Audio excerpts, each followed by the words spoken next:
Now we turn to an inspiring story of transformation. How many of you have ever heard of a man named Sadhu Sundar Singh? Anybody in the room? I can barely see any hands. Yeah, few of them. So Sadhu Sundar Singh, once a Sikh man, now is known as a Christian missionary legend. How marvelous his story must be, right?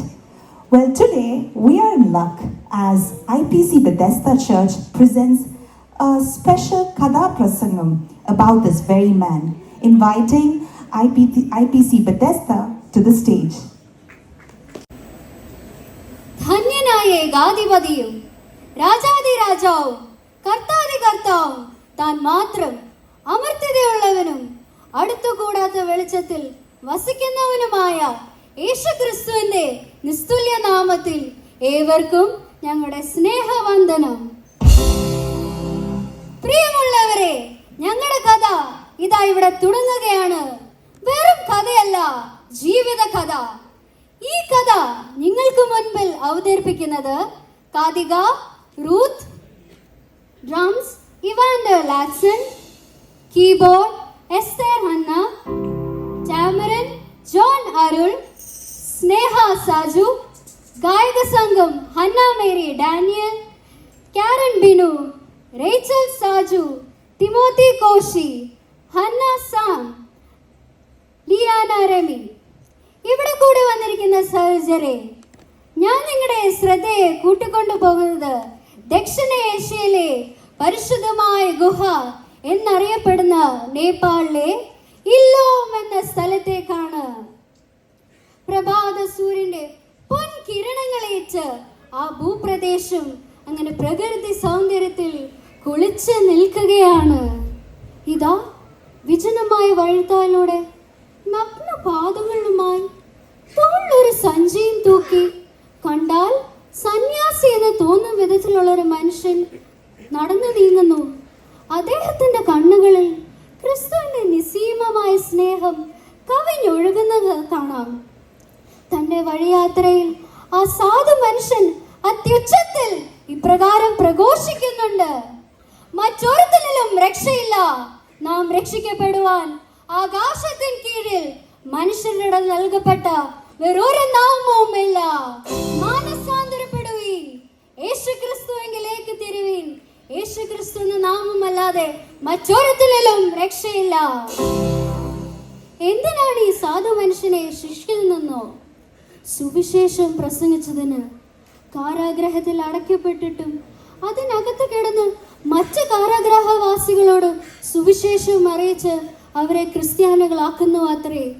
ആ ക്രൂരന്മാർ നിർദാക്ഷിണ്യം ആ സാധു മനുഷ്യന്റെ വസ്ത്രം ഊരി അദ്ദേഹത്തിന്റെ കൈയും കാലും ആമത്തിലിട്ട് പൂട്ടി. അവരിൽ ഒരുവൻ ഇപ്രകാരം ആക്രോശിക്കുന്നുണ്ട്: സുവിശേഷം പറഞ്ഞ് നടക്കുന്നവൻ, ഇവനൊന്നും വേറെ തൊഴിലുമില്ല, ലോകത്തെ നന്നാക്കാൻ ഇറങ്ങിയിരിക്കുന്നു. ഇത് പറഞ്ഞുകൊണ്ടിരിക്കുമ്പോൾ തന്നെ അവർ അദ്ദേഹത്തിന്റെ ശരീരത്തിലേക്ക് കണ്ണട്ടകളെ കടത്തിവിട്ടു. അതിന്റെ കടിയേറ്റ് അതിവേദനയാൽ പുളയുമ്പോഴും ക്രിസ്തുവിന്റെ സ്നേഹത്തിൽ സത്യ സുവിശേഷത്തിനായി ഉറച്ചു നിന്ന് ഇപ്രകാരം പാടി: ഞാൻ ഒട്ടും പിന്മാറുകില്ല,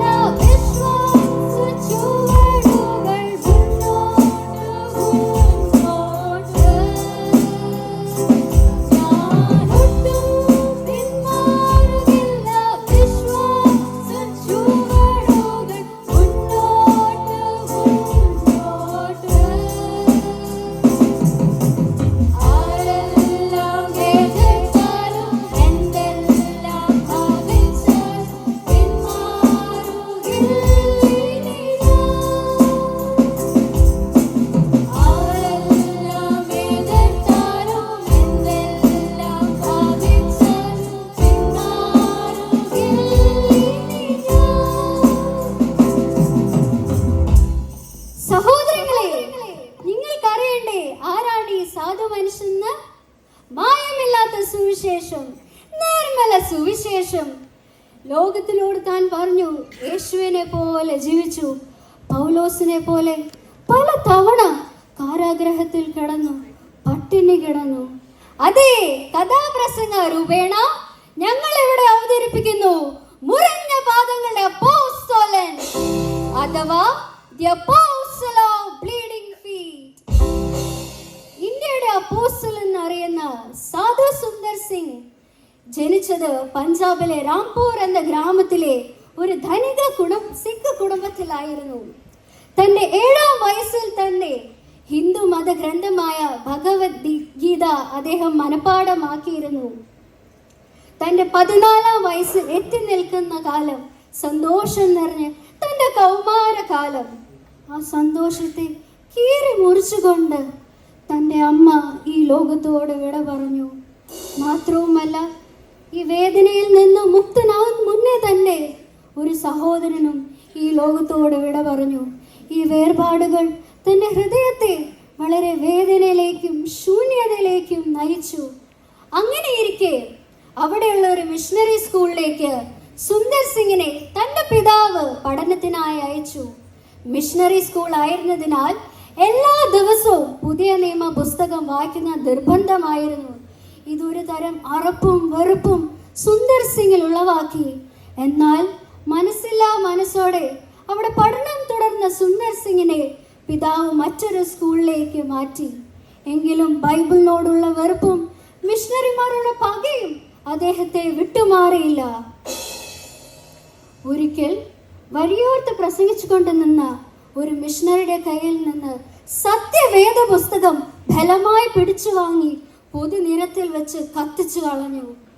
എന്നാൽ ഇതറിഞ്ഞ സുന്ദർ സിംഗിന്റെ പിതാവ് അദ്ദേഹത്തെ ശകാരിച്ചു. മകനെ, നീ ചെയ്ത് തെറ്റായിപ്പോയി. ഒരു മതഗ്രന്ഥവും കത്തിക്കുന്നത് നമ്മൾ സിഖുകാർക്ക് അനുവദനീയമല്ല.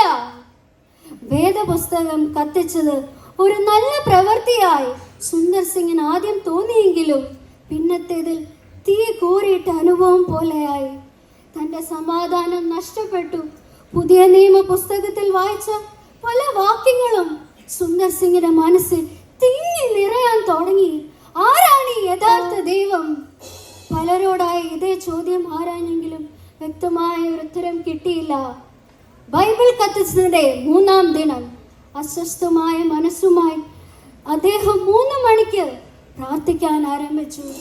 യഥാർത്ഥ ദൈവമുണ്ടെങ്കിൽ വെളിപ്പെടണമേ എന്നായിരുന്നു അദ്ദേഹത്തിന്റെ പ്രാർത്ഥന. മാത്രവുമല്ല, തന്റെ പ്രാർത്ഥനയ്ക്ക് മറുപടി കിട്ടിയില്ല എങ്കിൽ പുലർച്ചെ 5 മണിക്ക് പോകുന്ന ലുധിയാന എക്സ്പ്രസ് ട്രെയിനിന് മുൻപിൽ ചാടി ജീവൻ ഒടുക്കുമെന്ന് അദ്ദേഹം തീരുമാനിച്ചു. ആശ്വാസം നൽകാതെ പാരിലെ വാസത്താൽ ഉള്ളം നീറുന്നേ, ഉള്ളം നീറുന്നേ. ഈ വായുവാസത്തെ പിരിഞ്ഞിടുവാൻ ആശയേറുന്നേ. ഈ വായുവാസത്തെ പിരിഞ്ഞിടുവാൻ ആശയേറുന്നേ. സുന്ദർ സിംഗ് പ്രാർത്ഥന തുടർന്നുകൊണ്ടേയിരുന്നു. 1.5 മണിക്കൂർ പിന്നിട്ടിട്ടും മറുപടി ഒന്നും ലഭിച്ചില്ല. നിരാശനായി തീർന്ന സുന്ദർ സിംഗിന്റെ മുറിയിലേക്ക് വെളിയൊരു വെളിച്ചം കടന്നു വന്നു. താൻ കണ്ട കാഴ്ച വളരെ ആശ്ചര്യമായിരുന്നു. ആശ്ചര്യത്തോടും ഭയത്തോടും സുന്ദർ സിംഗ് സ്വയം ചോദിച്ചു, ആരാണ് ഈ വ്യക്തി? യേശുക്രിസ്തുവിന്റെ തേജോമയമായ രൂപം തനിക്ക് മുൻപിൽ പ്രത്യക്ഷപ്പെട്ടു. ആ മുഖത്തിന്റെ മഹത്വവും കണ്ണുകൾ ദർശ സ്നേഹവും അവർണ്ണനീയമായിരുന്നു. ഇമ്പമേറിയ സ്വരം സുന്ദർ സിംഗിന്റെ കാതുകളിൽ ഇപ്രകാരം മുഴങ്ങി കേൾക്കുവാൻ തുടങ്ങി. ഞാനാണ് നീ അന്വേഷിക്കുന്ന സത്യദൈവം. നീ എത്രമാത്രം എന്നെ ഉപദ്രവിച്ചു. നിന്നെ രക്ഷിക്കാൻ ഞാൻ വന്നു. സത്യമാർഗം അറിയുവാൻ നീ ആഗ്രഹിച്ചു. പിന്നെ എന്തുകൊണ്ട് എന്നെ സ്വീകരിക്കുന്നില്ല? യേശുക്രിസ്തു തന്റെ ശരീരത്തെ ദിവ്യ മുറിവുകളെ സുന്ദർ സിംഗിന് കാണിച്ചു കൊടുത്തു. പാപബോധത്തോടും നിറഞ്ഞ സുന്ദർ സിംഗ് പശ്ചാത്താപത്തോടെ യേശുവിന്റെ കാൽക്കൽ വീണു. സുന്ദർ സിംഗ് യേശുക്രിസ്തുവിനെ സ്വന്തം രക്ഷിതാവായി സ്വീകരിച്ചു. എൻ രക്ഷകാ, എൻ ദൈവമേ, ഇന്ദിരായ നാൾവാദ്യമേ. എൻ രക്ഷകാ, എൻ ദൈവമേ, ഇന്ദിരായ നാൾവാദ്യമേ.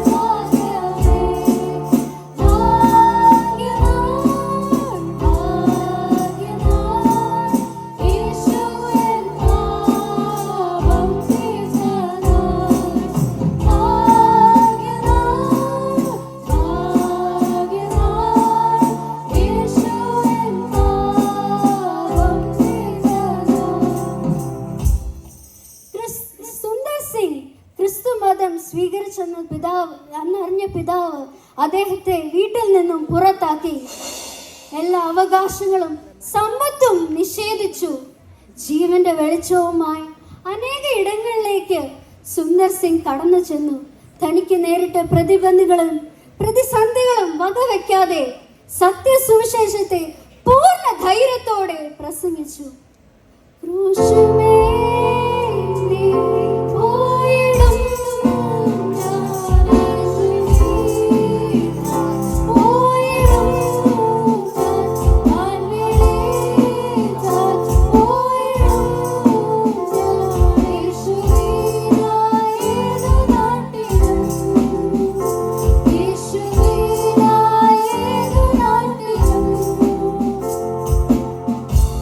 ഒരിക്കൽ ടിബറ്റൻ മേഖലയിൽ സുവിശേഷം പ്രസംഗിച്ചു.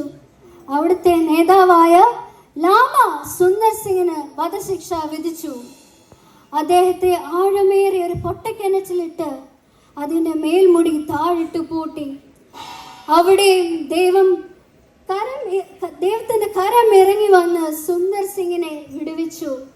മറ്റൊരിക്കൽ ഒരു കൂട്ടം കർഷകരോട് സുവിശേഷം പറഞ്ഞുകൊണ്ടിരിക്കുമ്പോൾ അതിൽ പ്രകോപിതനായ ഒരു കർഷകൻ സുന്ദർ സിംഗിന്റെ തലയിൽ കല്ലെറിഞ്ഞു.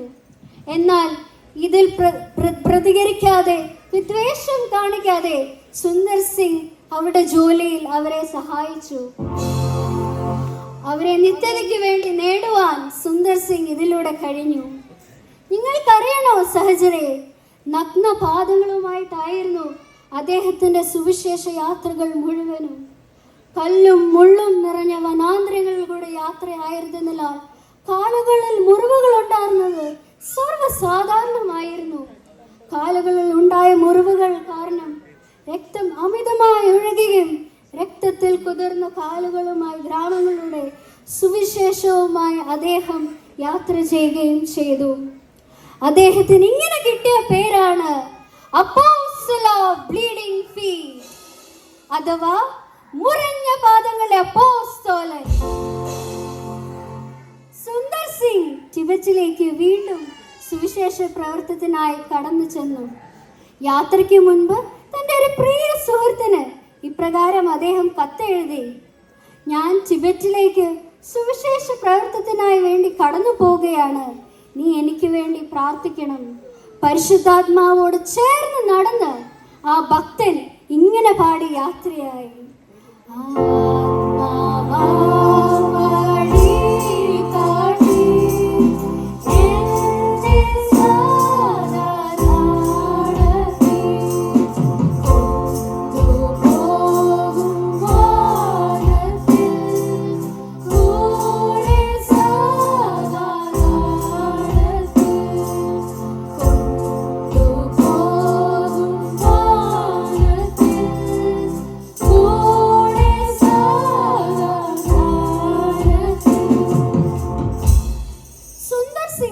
പിന്നെ ആരും കണ്ടിട്ടില്ല. അദ്ദേഹം മരിച്ചുവെന്നോ ജീവനോടുണ്ടോ അതോ ഹാനോക്കിനെ പോലെയോ ഏലിയാവിനെ പോലെയോ സ്വർഗത്തിലേക്ക് എടുക്കപ്പെട്ടു എന്ന് ആർക്കും അറിയില്ല. അനുകരണീയമായ ജീവിതത്തിന് ഉടമയായ സുന്ദർ സിംഗിനെ പോലെ നമുക്കും സുവിശേഷത്തെ മറ്റുള്ളവരേക്ക് പകർന്നു നൽകാൻ ഇടയാകട്ടെ. ജീവിക്കുന്നുവെങ്കിൽ ക്രിസ്തുവിനായി എന്നുറച്ച തീരുമാനമായി നമുക്ക് മുന്നേറാം.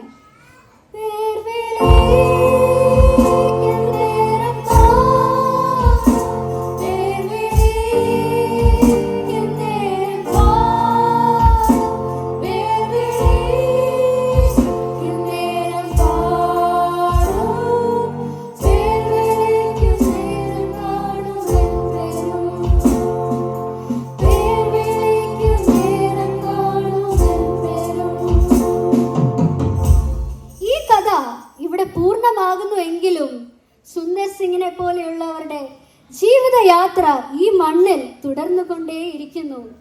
ഇത്രയും നേരം ഞങ്ങളെ ശ്രവിച്ച നിങ്ങളേവരെയും ദൈവം സമൃദ്ധമായി അനുഗ്രഹിക്കട്ടെ.